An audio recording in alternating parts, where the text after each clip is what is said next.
पुण्यात इतका मुसळधार पाऊस पडलाय, तुम्ही कल्पना सुद्धा करू शकणार नाही।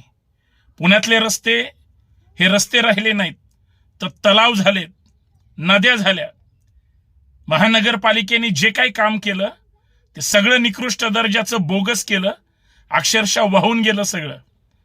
पण पुण्यात इतका पाऊस पडलाय, आता काही वेळाने भिडे पाण्यात जातील, कारण एकदा भिडे पाण्यात गेले की पुण्यात चर्चा सुरू होते, भिडे पाण्यात गेले, कारण तो ट्रेंड आहे। भिडे पाण्यात गेल्याशिवाय पावसाची बातमी पूर्ण होत नाही। फक्त तमाम पुणेकरांना विनंती आहे, पावसामध्ये स्वतःची काळजी घ्या। भरपूर खडकवासला धरणातून पाण्याचा विसर्ग होईल।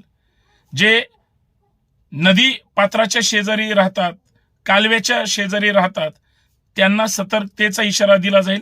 काळजी घेणं गरजेचं आहे। जय शिवराय।